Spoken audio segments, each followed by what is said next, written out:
कभी सोचा है अगर कॉन्ट्रासेप्शन का कोई तरीका फेल हो जाए तो क्या? आज हम इसी के बारे में बात करने वाले हैं, इमरजेंसी कॉन्ट्रासेप्शन। देखिए, इसको लेकर ना बहुत सारी गलतफहमियां हैं। तो चलिए आज सारे फैक्ट्स को सीधे और साफ-साफ समझते हैं। और सबसे पहला सवाल जो दिमाग में आता है वो यही है कि ये मॉर्निंग आफ्टर पिल आखिर है क्या। तो चलिए शुरुआत इसी सवाल के जवाब से करते हैं। तो ठीक है, सबसे पहले इसी सवाल का जवाब ढूंढते हैं। ये समझना बहुत जरूरी है कि इमरजेंसी कॉन्ट्रासेप्टिव पिल यानी ईसीपी असल में है क्या और ये अनचाहे गर्भ को रोकने के लिए शरीर के अंदर काम कैसे करती है। अगर बिल्कुल सीधी सादी भाषा में कहें तो इमरजेंसी कॉन्ट्रासेप्टिव पिल यानी ईसीपी एक बैकअप प्लान है। ये रेगुलर गर्भ निरोध का तरीका बिल्कुल नहीं है। इसे सिर्फ और सिर्फ इमरजेंसी की सिचुएशन के लिए ही बनाया गया है। अच्छा, तो सवाल ये उठता है कि ये काम कैसे करती है। देखिए, इसका जो मेन काम है वो है ओव्यूलेशन को, यानी अंडाशय से अंडे के निकलने के प्रोसेस को या तो रोक देना या उसमें देरी कर देना। अब जाहिर है अगर अंडा रिलीज ही नहीं होगा तो प्रेगनेंसी का सवाल ही नहीं उठता। इस गोली में लेवोनॉर्जेस्ट्रल नाम का एक सिंथेटिक हार्मोन होता है और इसकी डोज होती है 1.5 मिलीग्राम। अब ये जो है ना, ये हार्मोन की काफ़ी हाई डोज है और यही वो वजह है कि इसे रेगुलर बेसिस पर इस्तेमाल करने की सलाह बिल्कुल नहीं दी जाती। अच्छा, इंडिया में आईपिल एक बहुत ही कॉमन नाम है, लगभग सबने सुना होगा। लेकिन ये याद रखना जरूरी है कि ये सिर्फ एक ब्रांड का नाम है। मार्केट में अनवांटेड 72 और सिप्ला की पिल 72 जैसे कई दूसरे ब्रांड्स भी हैं और इन सब में एक ही एक्टिव इंग्रेडिएंट होता है, लेवोनॉर्जेस्ट्रेन। मतलब ये सभी एक ही तरह से काम करते हैं। ठीक है, तो अब हम ये तो जान गए कि ये है क्या। तो चलिए अब अगले सबसे ज़रूरी सवाल पर आते हैं।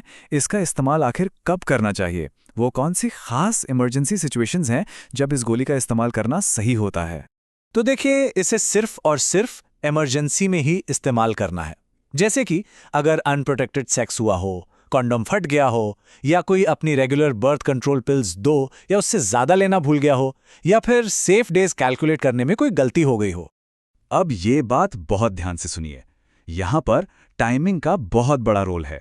ये गोली सबसे ज़्यादा असरदार तब होती है जब इसे असुरक्षित यौन संबंध के 24 घंटे के अंदर ले लिया जाए। हाँ, इसे 72 घंटे तक लिया तो जा सकता है, लेकिन हर गुजरते दिन के साथ इसका असर काफ़ी तेज़ी से कम होता जाता है। तो मतलब जितना जल्दी हो उतना अच्छा। देखिए, जितना ज़रूरी ये जानना है कि इसे कब इस्तेमाल करें, उतना ही बल्कि शायद उससे भी ज़्यादा ज़रूरी ये समझना है कि इसे कब बिल्कुल इस्तेमाल नहीं करना चाहिए। और अब सबसे बड़ी गलतफहमी को दूर करने का टाइम है। इमरजेंसी कॉन्ट्रासेप्टिव पिल अबॉर्शन पिल यानी गर्भपात की गोली बिल्कुल नहीं है। दोनों में ज़मीन आसमान का फ़र्क है। ईसीपी प्रेगनेंसी को होने से रोकती है, जबकि अबॉर्शन पिल पहले से मौजूद प्रेगनेंसी को ख़त्म करती है। अगर कोई पहले से ही प्रेग्नेंट है तो ईसीपी कोई काम नहीं करेगी।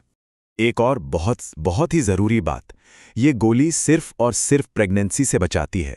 ये एचआईवी, सिफिलिस या गोनोरिया जैसे किसी भी यौन संचारित संक्रमण यानी एसटीआईज से ज़ीरो प्रोटेक्शन देती है। एसटीआईज से बचने का एक ही तरीका है और वो है कंडोम। तो इन बातों का हमेशा ध्यान रखना है। अगर प्रेगनेंसी कंफर्म हो चुकी है तो ये गोली काम नहीं करेगी। इसे कभी भी रेगुलर कॉन्ट्रासेप्शन को ऑप्शन नहीं समझना चाहिए।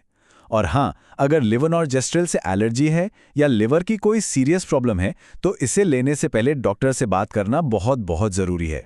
अब क्योंकि इसमें हार्मोन्स की इतनी हाई डोज होती हैं तो इसके कुछ टेम्पररी साइड इफ़ेक्ट्स भी हो सकते हैं। तो चलिए ये भी जान लेते हैं कि क्या उम्मीद की जा सकती है। गोली लेने के बाद कुछ लोगों को मतली, उल्टी, थकान, सिर दर्द या पेट में थोड़ा बहुत दर्द जैसा महसूस हो सकता है।